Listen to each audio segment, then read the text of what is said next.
কুত্তা যেমন যার কাছ থেকে মন চায় আজ অমুকের কাছ থেকে একটু সার্ভিস নেয়, কাল অমুকের কাছ থেকে, পরশু অমুকের কাছ থেকে, এই সমস্ত নারী কমিশনার নামে যারা এই দাবি তুলেছে তাদের চিন্তা চেতনা হলো কুত্তা কুত্তির চিন্তা চেতনা। সেই জন্য আল্লাহ বলতেছেন আলা লাহুল খালকু ওয়াল আমর, আমি আল্লাহ হলাম সৃষ্টিকর্তা, আমি আল্লাহ সব কিছু সৃষ্টি করেছি, আমি আল্লাহ। আলা লাহুল খালক, সব কিছু সৃষ্টিকর্তা আমি আল্লাহ, হুকুম চলবেও আমি আল্লাহ, ওয়াল আমর, আমি আল্লাহর হুকুমও চলবে। কথা বলেন ঠিক কি?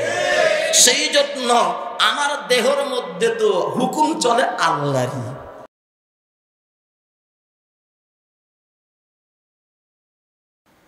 আজকের আলোচ্য বিষয় বর্তমান সময়ে আমাদের দেশের মধ্যে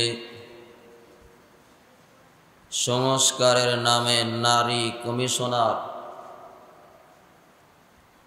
তাদের কিছু বিষয় নিয়ে আলোচনা করব। তারা 318 পৃষ্ঠার একটা প্রতিবেদন জমা দিয়েছে, যার মধ্যে ইসলাম বিরোধী কথা রয়েছে, কোরআনের সাথে সাংঘর্ষিক,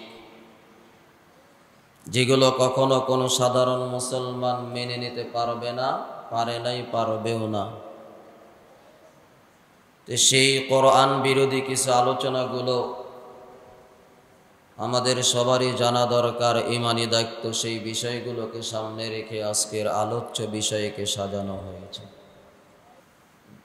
এই সংস্কার নামে নারী কমিশনার তারা ইসলাম বিরোধী যেই মন্তব্যগুলো, যেই প্রতিবেদন, 318 পৃষ্ঠার একটা প্রতিবেদন তারা জমা দিয়েছে, যার মধ্যে ইসলাম বিরোধী অনেকগুলো মন্তব্য, বক্তব্য সেখানে তুলে ধরেছে, যেগুলো কখনো মুসলমান মেনে নিতে পারে নাই, পারবেও। সেই জন্য এই কমিশনার বিলুপ্তি, এটাও মুসলমানদের ঈমানি দাবি। শুধু তাই নয়, আমাদের পার্শ্ববর্তী দেশ, সেখানে মুসলমানদের উপরে, আল্লাহর ঘরের উপরে অনেক আক্রমণ চালাইতেছে, তাদের ব্যাপারেও আমাদের প্রতিবাদ গড়ে তুলতে হবে। শুধু তাই নয়, এই ফিলিস্তিনের পবিত্র ভূখণ্ডের মধ্যে যেই জালেম দখলদার বাহিনী, তাদের ব্যাপারেও আমাদের প্রতিবাদে গড়ে তুলতে হবে। 90 থেকে 95% মুসলমানের দেশ, এই দেশের সংবিধানের মধ্যেও পরিপূর্ণ আল্লাহর উপরে আস্থা এবং বিশ্বাস, এটাও সংবিধানে বাস্তবায়ন করতে হবে। এটাই হলো ঈমানের দাবি। কথা বলেন ঠিক কিনা? সেই জন্য আসুন, আমার আল্লাহ কোরআনের মধ্যে আলোচনা করেছেন, একজন পুরুষ যেই পরিমাণ বাবার সম্পদ মিরাস হিসেবে, ওয়ারিস হিসেবে যেই সম্পদ পায়, একজন পুরুষ যতটুকু পায়, 2 জন নারী সেই পরিমাণ পায়। কথা বলে ঠিক কি? এটা কার বিধান? সবাই বলো, আল্লাহর বিধান। এটা আল্লাহর বিধান। বর্তমান সময়ে এই সংস্কারের নামে নারী কমিশনার তারা দাবি তুলেছে, প্রতিবেদন জমা দিয়েছে, যে একজন পুরুষ যতটুকু বাবার সম্পদ পাবে, নারীও ততটুকু পাবে, যা সরাসরি কোরআন বিরোধী। কি বিরোধী? সবাই বলে কি বিরোধী? কোরআন বিরোধী। আমার আল্লাহ কোরআনের মধ্যে বলেন, 4 নম্বর পারা 18 নম্বর পৃষ্ঠা সূরাতুন নিসা এর 11 নম্বর আয়াতে কারিমার মধ্যে আল্লাহ বলেন, ইউসিকুমুল্লাহু ফি আওলাদিকুম, আল্লাহ তাআলা বলেন, আমি আল্লাহ তোমাদের সন্তান আদির ব্যাপারে আমি আল্লাহ তোমাদেরকে উপদেশ দিচ্ছি, আদেশ দিচ্ছি, হুকুম দিচ্ছি। ফি আওলাদিকুম লিযযাকারি মিথলু হাযযিল উনসায়াইন, একজন পুরুষ বাবার সম্পদের যেই পরিমাণ অংশ পাবে ওই পরিমাণ অংশ দুইজন নারীর জন্য আমি আল্লাহ এটা বিধান করে দিয়েছি। এই ব্যাপারে আমি আল্লাহ তোমাদেরকে ওয়াজ করতেছি। লিযযাকারি মিথলু হাযযিল উনসায়াইন, একজন পুরুষ যেই পরিমাণ অংশ পাবে ওই অংশটুকু দুইজন নারী পাবে, দুইজন নারী পাবে। এটা কার কথা? সবাই বলে আল্লাহর কথা। পুরুষ যতটুকু বাবার সম্পদ পাবে দুইজন নারী সেই পরিমাণ সম্পদ পাবে। এটা কার কথা? আল্লাহর কথা। কিন্তু বর্তমান এই সংস্কারের নামে নারী কমিশনার তারা দাবি করেছে যে পুরুষ যতটুকু পাবে নারীও ততটুকু পাবে। এটা সরাসরি কোরআন বিরোধী কথা। কি বিরোধী কথা? সবাই বলেন কি বিরোধী কথা? কোরআন বিরোধী কথা। এবার আসুন, কোরআন বিরোধী কথা আমার আল্লাহ হয়তো মেনে নিবে। কথা বলেন না কেন? আল্লাহ মেনে নিবে? আল্লাহ যদি মেনে না নেয় তাহলে নবী রাসূল পয়গম্বরেরা মেনে নিবে। নবী রাসূল পয়গম্বরেরা যদি মেনে না নেয় তাহলে মুমিন মুসলমান ঈমানদার তারাও মেনে নিবে। মুমিন মুসলমান ঈমানদাররা যদি মেনে না নেয় তাহলে উলামায়ে কেরামরা হয়তো মেনে নিবে না, কখনো মেনে নিতে পারে না। কোরআন বিরোধী কথা কখনো যেই মুমিন মুসলমান যার অন্তরে ঈমান আছে সে কখনো মেনে নিতে পারে না। নাম্বার 2, সেই নারী কমিশনার তাদের বক্তব্যের মধ্যে আরো একটি কোরআন বিরোধী বক্তব্য হলো, একজন পুরুষ একই সঙ্গে একাধিক বিবাহ, একাধিক স্ত্রী রাখতে পারবে না। একজন পুরুষ একই সঙ্গে একাধিক স্ত্রী রাখতে পারবে না। অথচ আমার আল্লাহ শর্ত সাপেক্ষে একজন পুরুষকে একই সঙ্গে একাধিক স্ত্রী রাখার অনুমতি আমার আল্লাহ দিয়েছে। কে দিয়েছে? সবাই বলুন। শর্ত সাপেক্ষে একসাথে একাধিক স্ত্রী রাখার অনুমতি কে দিয়েছে? সবাই বলুন আল্লাহ। তাহলে আসুন, শর্ত সাপেক্ষে আল্লাহ দিয়েছে যেই পুরুষের শারীরিক ভাবেও সামর্থ্য, আর্থিক ভাবেও সামর্থ্য, এখন যদি ওই পুরুষ একাধিক স্ত্রী একসঙ্গে না রাখে গুনার দিকে ধাবিত হওয়ার সম্ভাবনা, সে গুনায় লিপ্ত হতে পারে, জিনা ব্যভিচারে, অশ্লীলতায়, বেহায়াপনায়, লালিল্যপানায় লিপ্ত হতে পারে। সেই জন্য আমার আল্লাহ একই সঙ্গে একাধিক স্ত্রী শর্ত সাপেক্ষে রাখার নির্দেশ দিয়েছেন কে?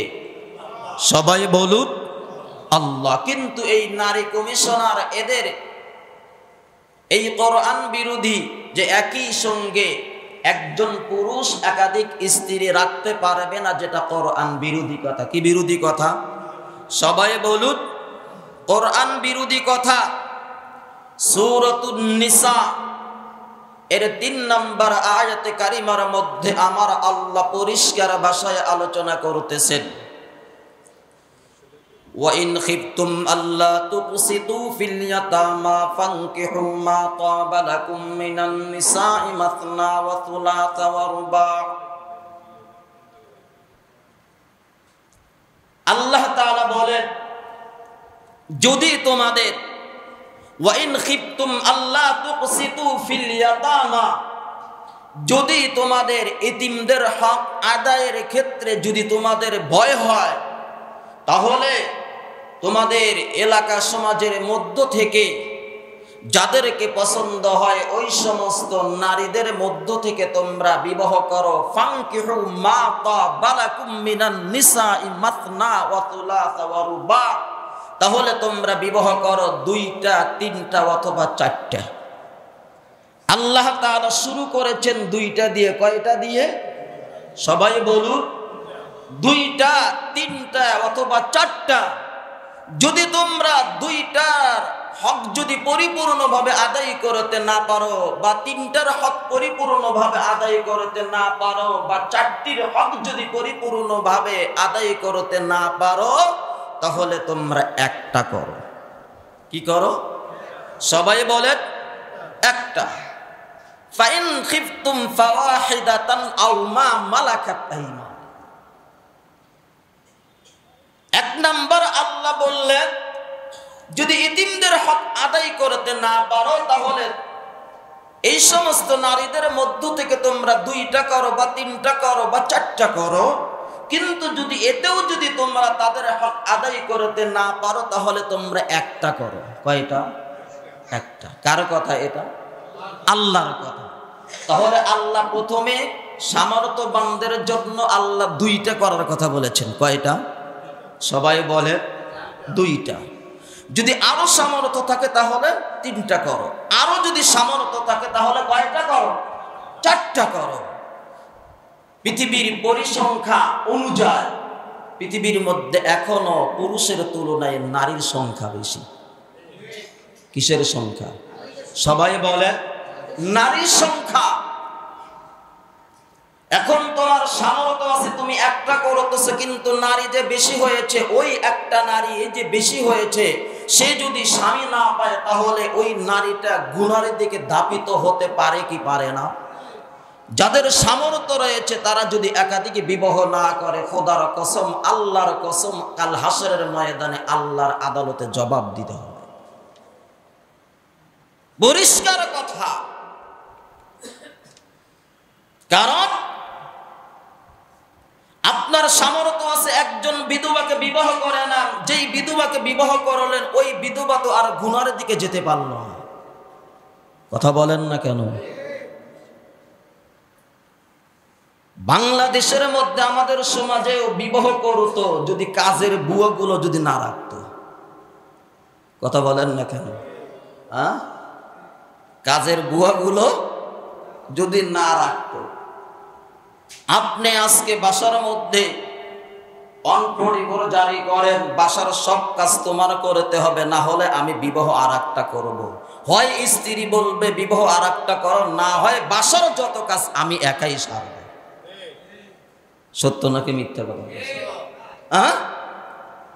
কিন্তু ওই যে 3টা 4টা কাজের বুয়া, খবর নিয়ে দেখেন, যদি 100 জন মানুষের বাড়িতে কাজের বুয়া থাকে, হয়তো হাতে গোনা 2-1 জন গুনাহ করে না, কিন্তু অধিকাংশ তারা গুনাহে লিপ্ত। অন্তত পক্ষে চোখের জেনা হচ্ছে।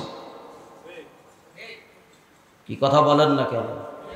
নাও হলে চোখের জেনা হচ্ছে, মনের জেনা হচ্ছে। কারণ যেই কাজের বুয়াগুলো আসে তারা তো এরকম না, একেবারে ঢাইকে ঢুইকে এরকম তো আর না। কথা বলেন না কেন? দেখা যাচ্ছে তার শরীরের এই অংশ ওই অংশ প্রকাশ পাচ্ছে। দেখা যাচ্ছে যতই তুমি সুফিগিরি হও না কেন, আমার চোখের সামনেও যদি পড়ে, আমার যদি তার এরকম শরীরের গঠনগুলো আমার সামনে পড়ে, আমি যদিও আসল জেনায় লিপ্ত না হই, বাকি জেনা তো আমার দ্বারা হবে। কথা বলেন না কেন? আমি আর আপনি তো ইমাম আবু হানিফার সে বড় বুজুর্গ হইনি, হইছি? ইমাম আযম আবু হানিফা রাহমাতুল্লাহি আলাইহি পুরুষের যৌনত্ব বুঝাইতে গিয়ে বলেছেন যে একই বাড়ির যদি 2টা কামরা থাকে, আর 2টা কামরার মধ্যে এক কামরার মধ্যে আমি থাকি, আর এক কামরার মধ্যে একজন বেগানা নারী থাকে, যদি ওই নারীর প্রতি আমার যদি আসক্ত হয় তাহলে বুঝতে হবে আমার মধ্যে যৌবন আছে, যৌন চাহিদা আছে। আর যদি তার প্রতি যদি কোনো লোভ লালসা নাই জাগে তাহলে বুঝতে হবে আমি একজন কাপুরুষ, আমার মধ্যে কোনো যৌন চাহিদা। নাই। এই বক্তব্যটা দেওয়ার কারণে, বুঝানোর কারণে মূলত যারা বোঝে নাই তারাই ওই যে আল্লাহর ওলি আল্লামা আহমদ শফি রহমাতুল্লাহ আলাইহিকে তেতুল হুজুর বলেছিল। মূলত এটা বুঝাইতে চেয়েছিলেন। সেই জন্য বাসার মধ্যে কাজের বুয়া কত বড় আল্লাহর ওলি, বাহ্যিক আপনার চোখের জেনা অন্তরের জেনা থেকে আমরা কেহ বিরত নাই, যতই বলেন না কেন। সেই জন্য আসুন, একই সঙ্গে একাধিক স্ত্রী রাখার অনুমতি ইসলাম শর্ত সাপেক্ষে বলেছেন, আল্লাহ বলেছেন। কথা বলেন ঠিক কিনা? কিন্তু বর্তমান সময়ে নারী কমিশনার তারা একই সঙ্গে একাধিক স্ত্রী, তারা এই ব্যাপারে বলেছে একাধিক স্ত্রী একই সঙ্গে রাখা যাবে না, যেটা সরাসরি কোরআন বিরোধী কথা। কি বিরোধী কথা? কোরআন বিরোধী কথা। এবার আসুন নাম্বার 3, তাদের একটা বক্তব্য হলো শরীর আমার, দেহ আমার, সিদ্ধান্ত আমার। নাউজুবিল্লাহ বলবেন না? শরীর আমার, কথা বলেন না কেন? সিদ্ধান্ত আমার। আপনাদের কাছে প্রশ্ন, আমি একদিন আলোচনা করেছিলাম, এই শরীরটা, দেহটা কি আপনার? হ্যাঁ, এই দেহটা আপনার? কথা বলে, দেহটা কি আমার? এই দেহটা দিয়েছে কে? আর একটু জোরে বলেন, কে? আল্লাহ দিয়েছে। আপনি তো নিজেও চান যে মাথার চুলগুলো যেন না পাকে, না সাদা হয়, চান না? তারপরে চুলগুলো কি সাদা হয় না কালো থাকে? হ্যাঁ, তাহলে চুলগুলো কি আপনার কথা শুনলো নাকি আল্লাহর কথা শুনলো? কথা বলে, আপনি তো নিজেও চান চোখের জ্যোতি যেন না হারিয়ে যায়, কিন্তু চোখের জ্যোতি হারিয়ে 1000 পাওয়ারের চশমা দিয়েও দেখা যায়। কথা বলেন না কেন? তাহলে চোখ কি আপনার কথা শোনে? চোখ কার কথা শোনে? আপনি তো নিজেও চান যে এই কানের শ্রবণ শক্তি যেন কমে না যায়, কিন্তু দিন যত চলে যাচ্ছে কানের শ্রবণ শক্তি কমে যাচ্ছে না বাড়তেছে? তাহলে কান আপনার কথা শোনে নাকি আল্লাহর কথা শোনে? কথা বলেন। আপনার আমার শরীরের মধ্যে যৌন শক্তি দিয়েছে ওই 25 বছর 18 বছরের যুবক, তার শরীরের যে যৌবনতা ছিল 80 বছরের, তার মধ্যে এই পরিমাণ যৌবনতা আছে। হ্যাঁ, এখানে যদি এই যে পুরুষ মুরব্বী যারা রয়েছে এদেরকে যদি দাঁড়া করা দেওয়া হয়, যদি জিজ্ঞাসা করা হয় আপনার শরীরের মধ্যে এখন 18 বছরের যৌবনতা আছে কিনা, কি বলবে? হ্যাঁ, তাহলে আরো কথা শুনে, কথা বলে। আপনার এই যে মুখের মধ্যে দাঁত, কোন মানুষ কি চায় দাঁতগুলো হারিয়ে যাক?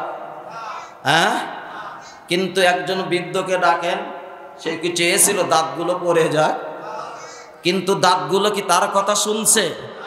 না। ও মুসলমান, তোমার শরীরে যা কিছু তোমার না, যদি তোমার হতো তাহলে তো তোমার কন্ট্রোলেই চলতো। কথা বলেন না কেন? তোমার হায়াতের জিন্দেগি কেউ কি চায় আমি 50, 60, 80 বছর বেঁচে থাকি? সবাই তো চাই 1000 বছর আরো বেশি বাঁচতে চায়। কথা বলেন না কেন? চাই কি চায় না? কিন্তু তার হায়াতের জিন্দেগি শেষ হয়ে যাচ্ছে, এটা কার কথা শোনে? সবাই বলুন। সেই জন্য যারা বলেছে আমার জীবন আমার শরীর আমার যেমন খুশি তেমন, এটা হলো কুত্তা কুত্তির চিন্তা চেতনা। কথা বলে ঠিক কিনা? কুত্তা যেমন যার কাছ থেকে মন চায় আজ অমুকের কাছ থেকে একটু সার্ভিস নেয়, কাল অমুকের কাছ থেকে, পরশু অমুকের কাছ থেকে, এই সমস্ত নারী কমিশনার নামে যারা এই দাবি তুলেছে তাদের চিন্তা চেতনা হলো কুত্তা কুত্তির চিন্তা চেতনা। সেই জন্য আল্লাহ বলতেছেন আলা লাহুল খালকু ওয়াল আমর, আমি আল্লাহ হলাম সৃষ্টিকর্তা, আমি আল্লাহ সব কিছু সৃষ্টি করেছি, আমি আল্লাহ। আলা লাহুল খালক, সব কিছু সৃষ্টিকর্তা আমি আল্লাহ, হুকুম চলবেও আমি আল্লাহ, ওয়াল আমর, আমি আল্লাহর হুকুমও চলবে। কথা বলেন ঠিক কি? সেই জন্য আমার দেহের মধ্যে তো হুকুম চলে আল্লাহরই। কথা বলেন না কেন? কার হুকুম চলে? সবাই বলেন কার হুকুম? আল্লাহর হুকুম। আমি তো চাই না আমার কিডনি দুইটা নষ্ট হয়ে যাক, এরপরেও তো যায়। আমি তো চাই না বাল্ব দুইটা নষ্ট হয়ে যাক, আমিও তো চাই না, তাও নষ্ট হয়ে যায়। আমি তো চাই না হার্ট অ্যাটাক করি, আমি তো চাই না, তারপরেও হয়। কেন? শরীরের মধ্যে সব কিছু হুকুম চলে কার? আল্লাহ। সেই জন্য নারী কমিশনার তাদের দাবি কোরআন বিরোধী। কি বিরোধী? কথা বলে কোরআন বিরোধী। যে শরীর আমার সিদ্ধান্ত, এটা কি বিরোধী কথা? কোরআন বিরোধী। আসুন নাম্বার 4, মা বোনেরা, মা বোন সবারই আছে, তারা মাসের মধ্যে তাদের সর্বনিম্ন 3 দিন উপরে 10 দিন শরীর খারাপ থাকে। থাকে কি থাকে না? কথা বলে। আপনি যেইভাবেই ডাকেন বলেন, কোরআন এদের কে বলা হয়েছে হায়েস বা মাসিক ঋতুস্রাব বলি, বা আপনি যেটাই বলেন ইংলিশে পিরিয়ড, যেটাই বলেন না কেন, হয় কি হয় না? কথা বলে। এই নারী কমিশনার তাদের মন্তব্য হলো এটা অসামাজিক, এটা হলো কুসংস্কার। নাউজুবিল্লাহ বললেন না? তাদেরকে জুতো মারা দরকার। কারণ ওই বেয়াদবগুলো জানে না যেই নারীদের মেন্স হয় না, হায়াজ হয় না, তাদের সন্তান হয়। কথা বলেন না কেন? আপনার স্ত্রীর যদি সন্তান না ধরে ডাক্তারের কাছে যাবেন। এরা তো সায়েন্স নিয়ে পড়ালেখা করে। কি নিয়ে? আগে জিজ্ঞাসা করবে আপনার মেন্স হায়াজ ঠিক আছে কিনা। কথা বলেন না কেন? আগে এটাই তো জিজ্ঞাসা করে। আল্লাহ তাআলা এটা দিয়েছেন নারীদেরকে নিয়ামত হিসাবে।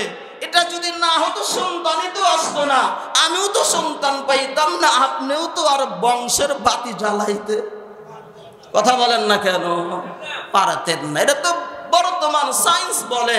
কিন্তু আমার আল্লাহ কত সুন্দর করে বলতেছেন, ওয়ায়াসআলুনাকা আনিল মাহিদ। বন্ধু, আপনার কাছে তারা নারীদের ঋতুস্রাব সম্পর্কে জিজ্ঞাসা করে। কুল হুয়া আযা, আপনি তাদেরকে বলিয়ে দিয়েন এটা নারীদের জন্য আমি আল্লাহ নিয়ামত হিসেবে সাময়িক সময়ের জন্য অসুস্থ হিসেবে দিয়েছি। সাময়িক, কথা বলেন না কেন, সাময়িক সময়ের জন্য আমি আল্লাহ তাদেরকে দিয়েছি। আবার আল্লাহ বলেন এটা সাময়িক সময়ের জন্য দিয়েছি, আবার এটাও পুরুষদেরকে নির্দেশ দিয়েছি এই সাময়িক সময়ের যে নারীরা অসুস্থ হয় তোমরা তাদের কাছে যাওয়া থেকে তোমরা বিরত থেকো। কি থেকো? যাওয়া বলতেই নয় তাদের সাথে ওঠা বসা করা যাবে না, যেটা বোঝার দরকার বাকিরা বুঝেছে নাকি। মানে এক কথাই বলে দেই, মেলামেশা স্ত্রী সহবাস থেকে বিরত থাকতে বলেছে কে? কুল হুয়া আযান ফাতাজিদুন নিসাআ ফিল মাহিদ। যতদিন তাদের এই সাময়িক অসুস্থ থাকবে তোমরা নারীদের কাছে গমন করা থেকে, অর্থাৎ মেলামেশা করা থেকে তোমরা কি থাকবে? বিরত থাকবে। কুল হুয়া আযান ফাতাজিলুন নিসাআ ফিল মাহিদ ওয়ালা তাকরাবুহুন্না হাত্তা ইয়াতুহুরনা। যতক্ষণ পর্যন্ত নারীরা ওই সাময়িক সময়ের অসুস্থতা থেকে পরিপূর্ণভাবে পবিত্র না হবে। কার কথা এটা? কথা বলে। আর এই সমস্ত বেয়াদবের দলেরা বলেছে এটা হলো কুসংস্কার, নাউজুবিল্লাহ, যেটা সরাসরি কি বিরোধী? সবাই বলে কোরআন বিরোধী কথা। সেই জন্য আসুন তাদের বক্তব্য কি শোনা যাবে, মানা যাবে? মানা যাবে না। এবার আসুন 5 নাম্বার, ট্রান্সজেন্ডার।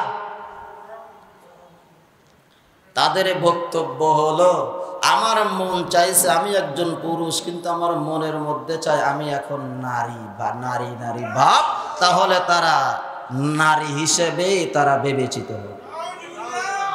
আমি একজন নারী, আমার এখন মন চাইছে আমার মধ্যে পুরুষ পুরুষ ভাব, তাহলে আমি এখন পুরুষ হিসেবেই বিবেচিত হব। যেটা কি বিরোধী? সবাই বলে সরাসরি কি বিরোধী? কোরআন বিরোধী কথা। সেই জন্য তাদের এই বক্তব্য কি শোনা যাবে? সূরাতুন নিসা এর 119 নম্বর আয়াতে কারিমার মধ্যে আল্লাহ বলেন ওয়ালা আমুরুন্নাহুম ফালা ইউগাইয়িরুন্না খালকাল্লাহ, যারা এমন করবে আমি আল্লাহ তাদেরকে বলবো যাও তুমি তো পরিবর্তন করতে চেয়েছো, পরিবর্তন হও। কাল হাসরের দিন আল্লাহ বলবে তুমি তো পুরুষ ছিলা কিন্তু তুমি তো চেয়েছো নারী হও, নারী হও। পারবে? কথা বলে সম্ভব? সেই জন্য এটা কখনো সম্ভব নয়। আল্লাহ পুরুষ এদেরকে এক জিন্স দিয়ে সৃষ্টি করেছেন, নারী এদেরকে আর এক জিন্স দিয়ে আল্লাহ সৃষ্টি করেছেন। সৃষ্টিকর্তাকে সবাই বলুন। পরিবর্তন করার কোনো সুযোগ নাই। আপনার শরীরে এখনো যে গঠনটা আছে আপনি চাইলে কি পরিবর্তন করতে পারবেন? কথা বলেন না কেন? পারবেন না? পারবেন না। সেই জন্য এটাও ট্রান্সজেন্ডার, এটাও কোরআন বিরোধী কথা। কি বিরোধী কথা? সবাই বলেন কোরআন বিরোধী।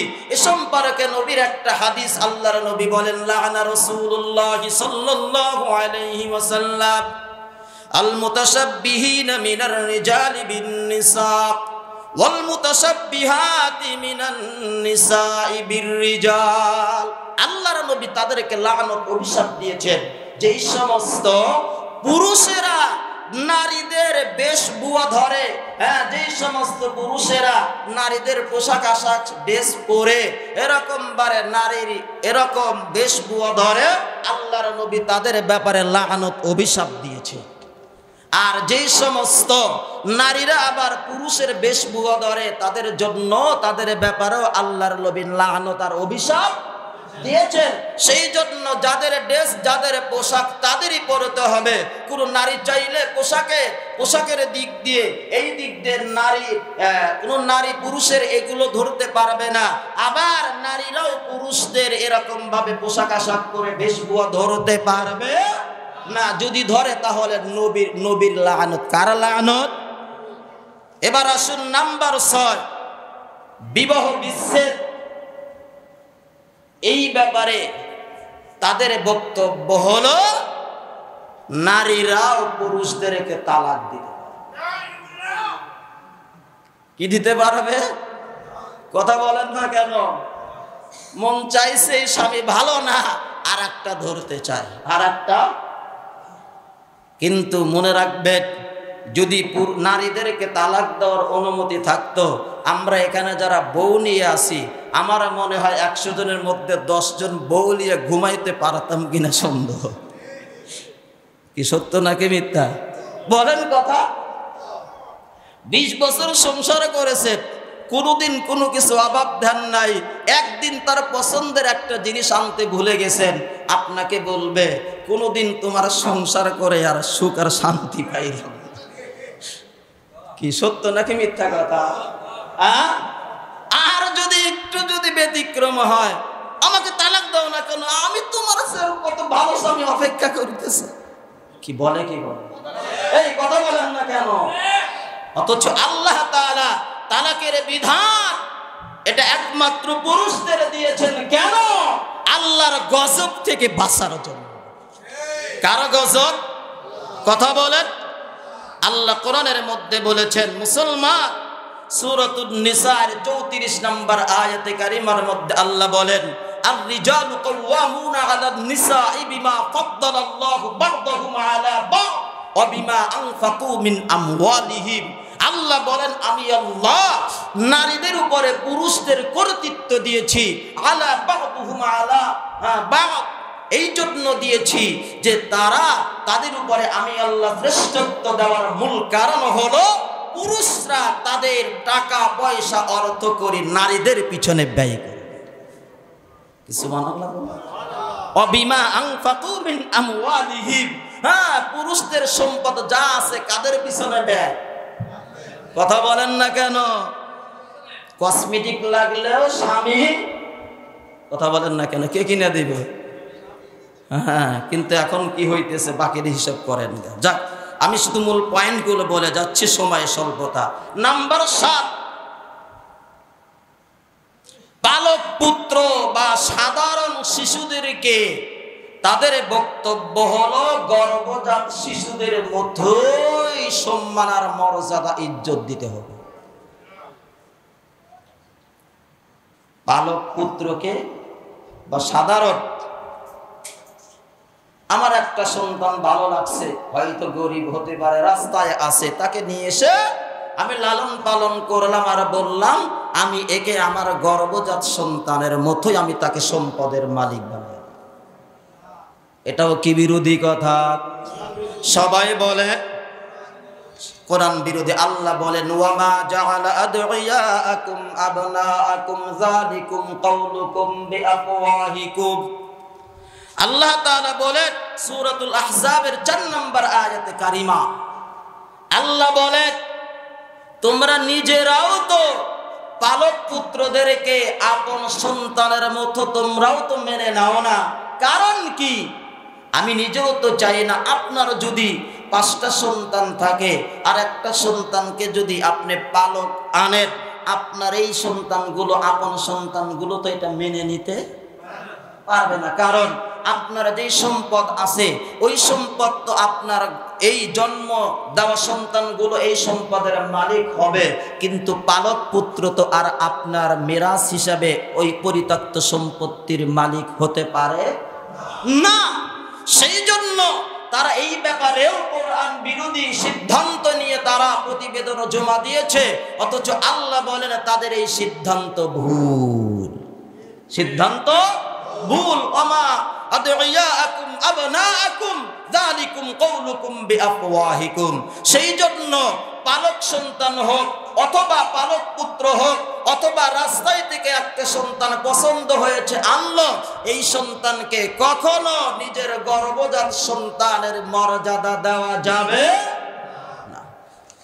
এবার আসুন নাম্বার 8, তাদের প্রতিবেদনের মধ্যে একটি কথা হলো নারী যৌন কর্মীদেরকে কর্মী আইনের মধ্যে তাদেরকে যৌন কর্মী হিসাবে তাদেরকে সিদ্ধান্ত দিতে হবে। চিন্তা করে দেখেছেন? অথচ এই বিষয়টা সরাসরি কোরআন বিরোধী। কি বিরোধী? তারা যে সিদ্ধান্ত নিয়েছে শ্রম আইনে যৌন যে সমস্ত নারীরা দেহ ব্যবসা করে, কি ব্যবসা করে? কথা বলেন, দেহ ব্যবসা করে। এক কথায় যারা জেনা ব্যভিচারে লিপ্ত তাদেরকে যৌন কর্মী হিসাবে শ্রম আইনে তাদের মর্যাদা দিতে। আপনি মেনে নেবেন? কি মেনে নেবেন? হ্যাঁ, যদি আপনি মেনে নেন তাহলে দেখবেন এই সমাজ আর সমাজ থাকবে না, সব জায়গায় জেনা ব্যভিচারে ছেয়ে যাবে। কথা বলেন ঠিক কিনা? অথচ আল্লাহ কি বলতেছেন? আয-যানিয়াতু ওয়াজ-যানি ফাজলিদু কুল্লা ওয়াহিদিন মিনহুমা মিআতু জালদা। এটা তাদের সিদ্ধান্ত, এটাও কোরআন বিরোধী। সূরাতুন নূর এর 2 নম্বর আয়াতে কারিমার মধ্যে আল্লাহ বলেন আয-যানিয়াতু ওয়াজ-যানি ফাজলিদু কুল্লা ওয়াহিদিন মিনহুমা মিআতা জালদা।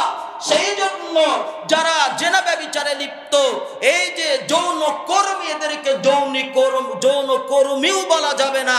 এই যারা জেনা করে কর্মী হিসাবে তাদেরকে স্বীকৃতিও দেওয়া যাবে না। সরাসরি কোরআন বিরোধী বক্তব্য। কি বিরোধী?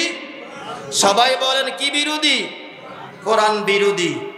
নাম্বার 9, ধর্মীয় বিষয়কে অনুসরণ করে কোনো সংবিধান চলবে না। কোন ধর্মের ধর্মীয় বিষয়কে অনুসরণ করে সংবিধান, কথা বলেন না কেন, সংবিধান চলবে না। এটাও সরাসরি কোরআন বিরোধী বক্তব্য। কি বিরোধী? সবাই বলে আসমান এবং জমিন কার? আর একটু বলে জোরে বলেন কার? এই জমিনের মধ্যে দিন চলবে কার? আল্লাহ নিজেই বলতেছেন ইন্নাদ-দীনা ইনদাল্লাহিল ইসলাম। সব কিছুর মালিক আমি আল্লাহ, হুকুম চলবে, কথা বলেন আল্লাহ। আল্লাহ শুধু তাই বলেন নাই, আল্লাহ আল্লাহ বলেন ইসলাম ব্যতীত কোন ধর্ম আমি আল্লাহ অ্যাকসেপ্ট করব না। ওমান ইয়াবতাগি গায়রাল ইসলামি দীনান ফালান ইউকবালা মিন ওয়া হুয়া ফিল আখিরাতি মিনাল খাসিরিন। ইসলাম ব্যতীত কোন ধর্ম আমি আল্লাহ অ্যাকসেপ্ট করব না, গ্রহণ করব না। ইসলাম ব্যতীত যত ধর্ম আছে সবাই ক্ষতিগ্রস্তের মধ্যে। সেই জন্য জমিন আল্লাহর, আসমান আল্লাহর, আর এই বাংলাদেশ 90 থেকে 95% মুসলমানের দেশ। সেই দেশের মধ্যেও আল্লাহর আইন ছাড়া আর কোনো আইন চলতে পারে না। সেই জন্য বাংলাদেশের সংবিধানের মধ্যে আল্লাহর উপর পূর্ণ আস্থা এবং বিশ্বাস, এই আইন বাস্তবায়ন করতে আমরা কারা কারা চাই? সবাই চাই তো? আল্লাহ আমাদের সবাইকে কবুল করেন, সবাই বলি আমিন। সেই জন্য সংবিধানের মধ্যে আল্লাহর উপর পূর্ণ আস্থা এবং বিশ্বাস আমরা আবার ফিরে যেতে চাই কি না? সবাই বলেন চাই কি চাই না? সেই জন্য এইরকম ভাবে তারা 318 পৃষ্ঠার প্রতিবেদন জমা দিয়েছে, যার মধ্যে অনেক কোরআন বিরোধী কথা। কি বিরোধী কথা? যেগুলো কখনো ইমানদার মেনে নিতে পারবে না। আল্লাহ তাআলা তাদেরকেও বুঝদান করুক, আমাদেরকেও আল্লাহ তাআলা ঈমানি শক্তি নিয়ে সামনে চলার তৌফিক দান করুক।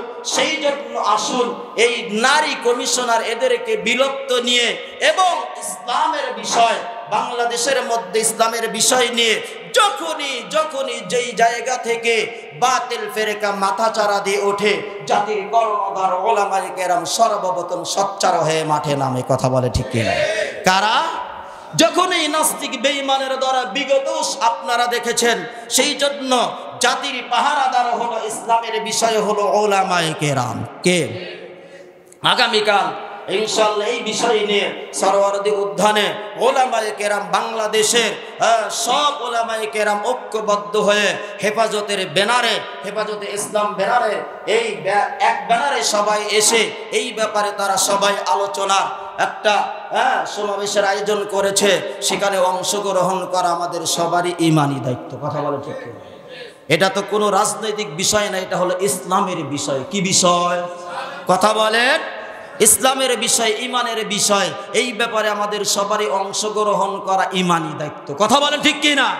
কিসের দায়িত্ব? ঈমানি দায়িত্ব।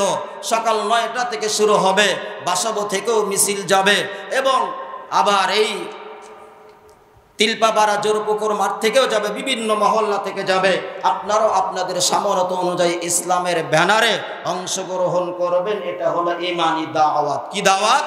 আল্লাহ তাআলা আমাদের সবাইকে বুঝবার তৌফিক দান করেন। যে বিষয় একটা টপিক নিয়ে আলোচনা করেছি, আশা করি আপনারা বুঝতে পেরেছেন। আমরা সবাই তাদের জন্য হেদায়েতের দোয়া করব, নিজেরাও ইসলাম এবং ঈমানের উপরে অটল থাকার চেষ্টা করব। আমিন। আমরা যারা সুন্নত পড়ে 4 রাকাত